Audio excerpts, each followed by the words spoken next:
So in this video, we're going to do a little walkthrough of my studio. I'm going to show you my tying setup, storage for tying materials, and we're probably going to get a little heartfelt later. Probably going to get into my feels on this one. So, yeah.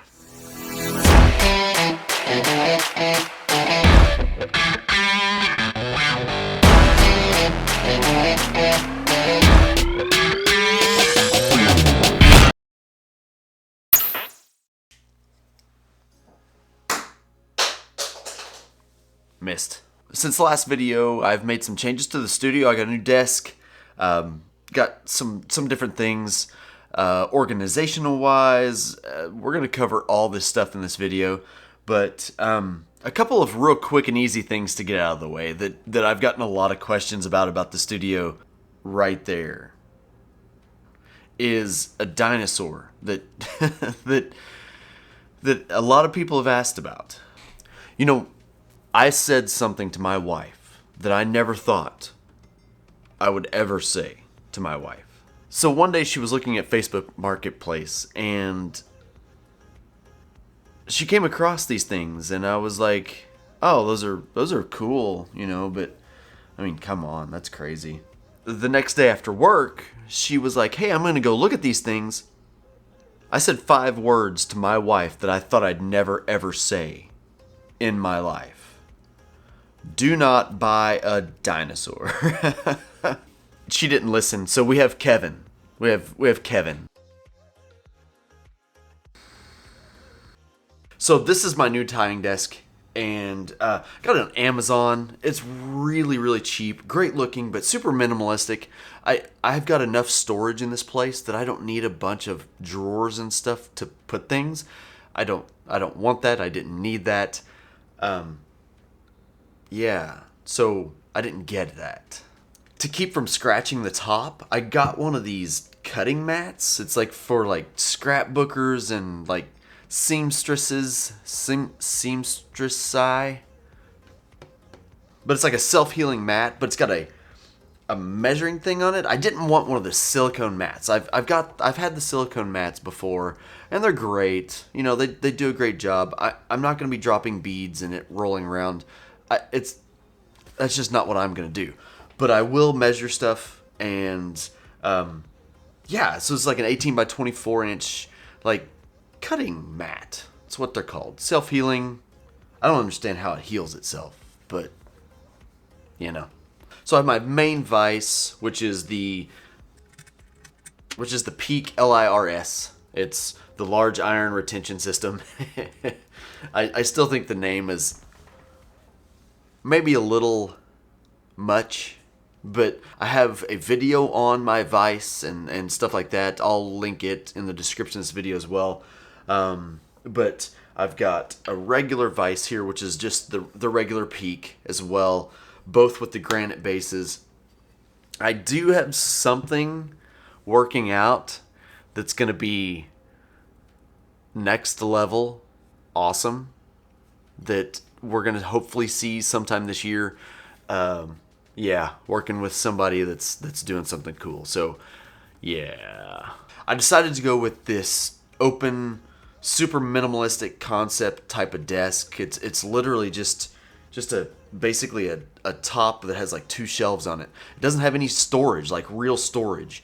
I'm lucky I don't need the storage on my desk because I've got storage elsewhere, which is like a great segue to like the pegboard behind me. I make videos. I do segues. I do, you know, that's what I do. Kind of getting good at this.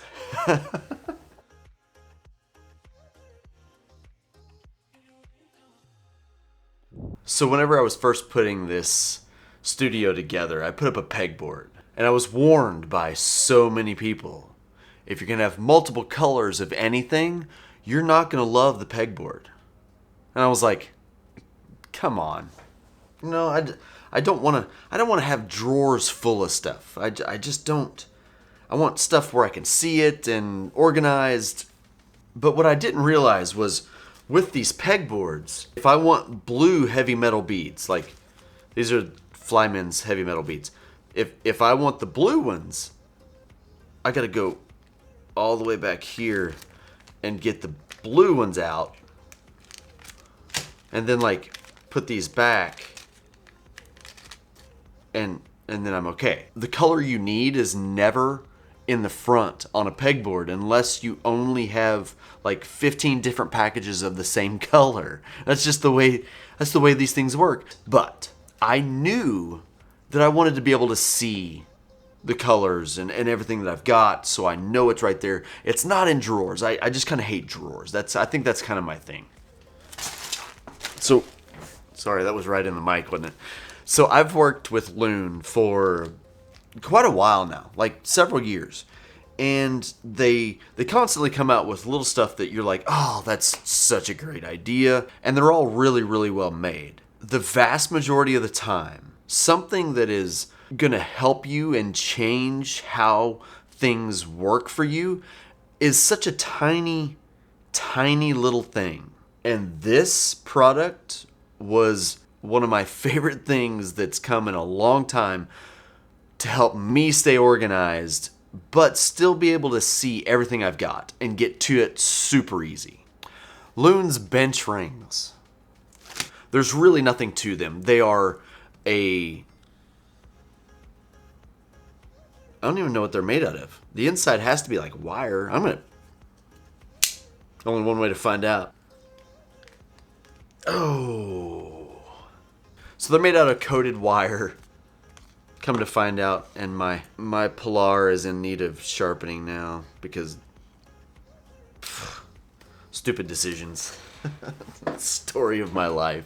One end is a screw on, one end is the screw. So you thread your product on this, screw it together, and you have a perfect circle. Nothing is ever in the front or in the back. So like most of the time, I'm gonna need like white, and it's dead in the middle, like right there.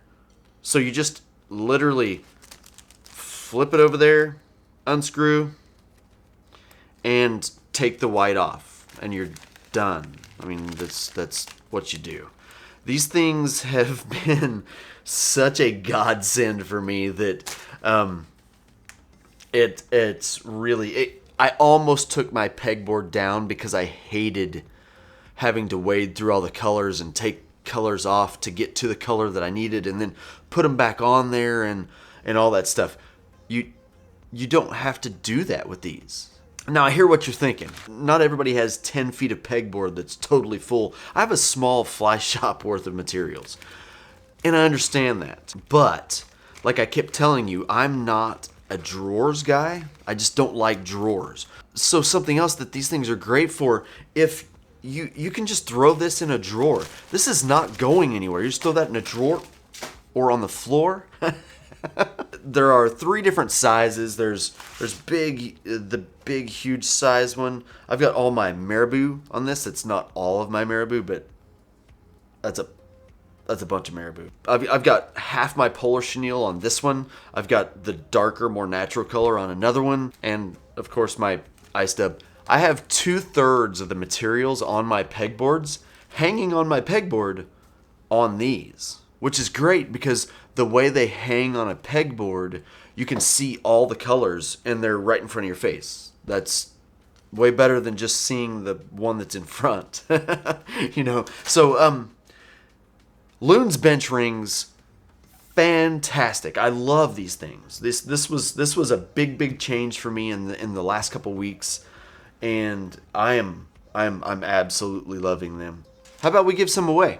Comment on the video what you would do with these bench rings. Like normally what I do in these giveaways is I just have a random number generator and I have it randomly pick a number.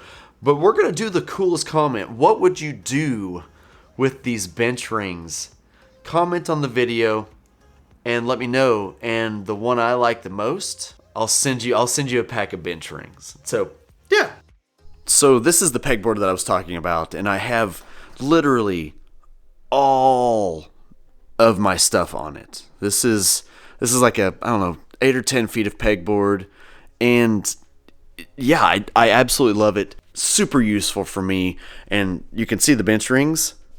They make it to where you can see all the colors you've got of of everything. So, like, I've got all my flash on here, which is going to be the next tying tips video, by the way. So, yeah, stay tuned for that. Laser dub, there's all of it to where I can always see it. I can always see these colors. They're hanging sideways instead of, like, facing you. It's great, absolutely great. Like I said, I really kind of battled it to begin with, but now I love my pegboard. I had to like spray paint it gloss black because it's like the ugliest thing in the world coming off the shelf. You know, it's just like that brown, whatever ugly color. Yeah, I couldn't have that. Just couldn't have it. So one of the main things that I get so many questions on, the bucktail holder I have. It's literally just a shoe holder. Yeah, it's a shoe holder. So as you can tell, you just have this shoe holder. It holds several different shoes, and yeah, you just put your bucktail in there. Super easy. So on top of the pegboard, I also have this storage setup. I've got, I don't even know how many cubby holes are here. I've got like all my deer hair right here, a bunch of hooks, and Arctic fox, just a bunch of different things all here. All my eyes. I don't have like a holder for that. And check this thing out. I bet I've got minimum 200 big streamers in there. Minimum. Yeah. So I always keep one full of the next tying tip. I always keep one full of the next tying video I'm going to do. It just helps me keep my materials ready. And I have room to grow in this. I still have a bunch of these little cubbies that are not full. So, yeah, I'm 100% going to end up filling this up. I'm super sure. So the side of the studio you don't get to see is this side, and this is the side I stare at because like I use this TV as my monitor when I'm shooting the tying videos. This is the desk that I use and shoot back that way. You probably can't see anything right now because the lights are hitting me. This is the part you guys don't get to see. I've got some pretty cool stuff though. I've been able to do some really cool things in the fly fishing world. Been in a lot of like magazines and newspaper clippings. You can tell some of those are really old because I mean I'm not a young dude. Some old reels. This one's cool. That's a 3D printed reel that a buddy of mine sent. Him and his wife fished with me several times. Steve and Jen, coolest people ever. He 3D printed this reel. Yeah, I have my grandpa's spin fishing reel, and then an old automatic fly reel. So like I said, I've been really lucky to be able to do some things in life. The knucklehead is in the fly tire. I've been in Field and Stream several times, a big local magazine, American Angler, and Field and Stream. Did a little modeling for Cabela's. Look at that dude. Did you ever think that maybe there's more to life than being really ridiculously good looking? And Cortland, my son and I, that kid is now in college, and he throws a javelin like a really long way.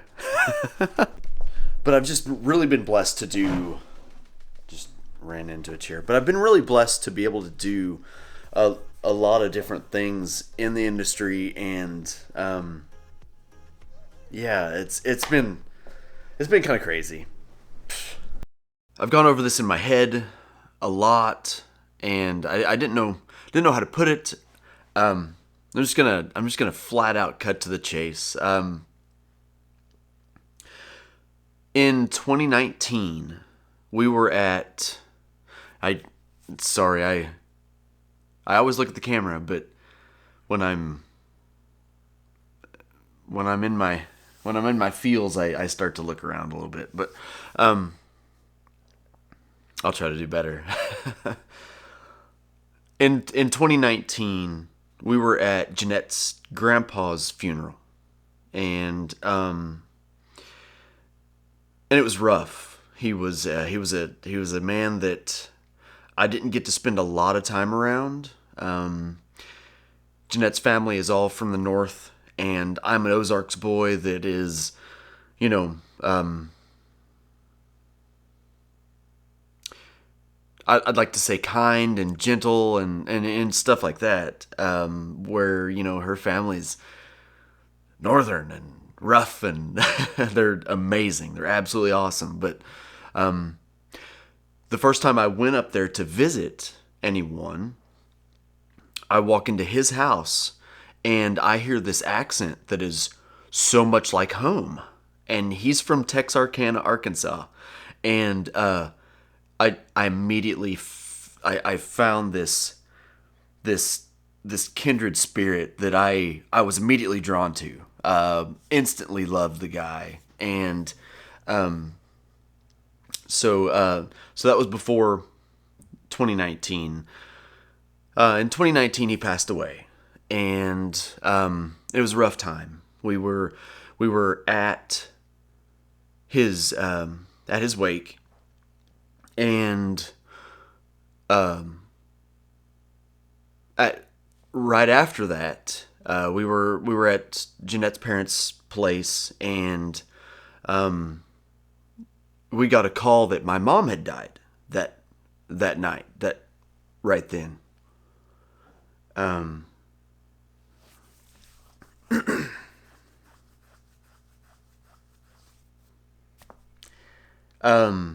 I was gonna try to do this in one take. It's not gonna happen.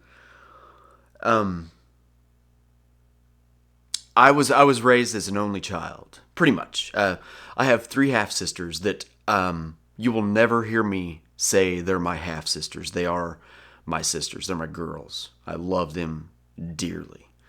But my mom only had one child, and it was me.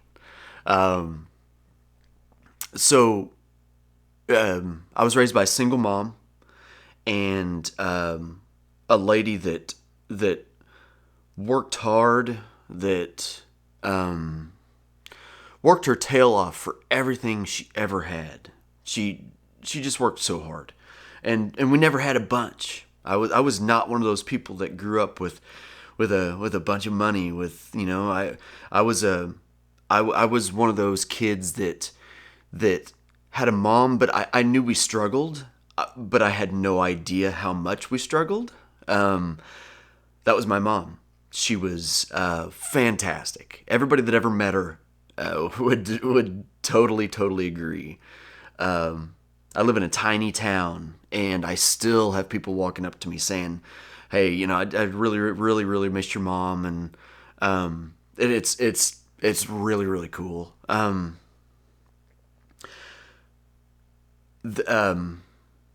This studio was her place. This was hers. She lived here, just a little tiny place that was cool. She DIY'd everything in here, pretty much. She was a very talented lady that could do a little bit of everything, and be phenomenal at certain things, and not so good at others. And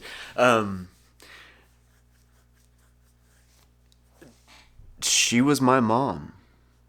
She was my mom. So when she passed away, I couldn't think of a better way to I don't want to say take advantage of the situation. That's the last thing that I want it to sound like by any means. The best thing that could come out of this was we keep this place, and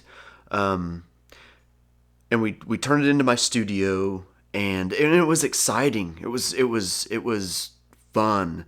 You guys have watched this studio kind of evolve from when I first when I first got it, and I was kind of messing with it to what it is now, and it's all because of my mom.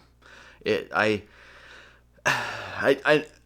apologize for getting touchy feely on this, but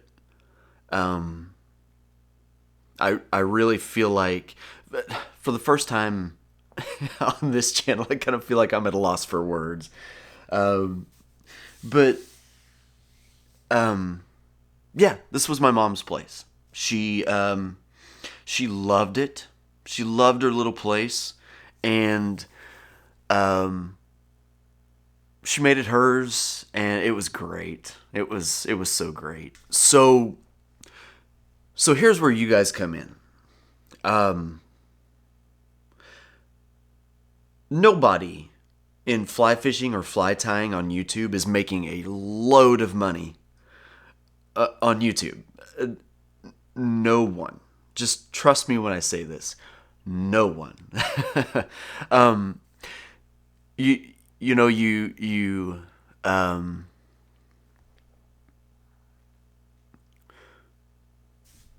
guys have helped me pay for this studio.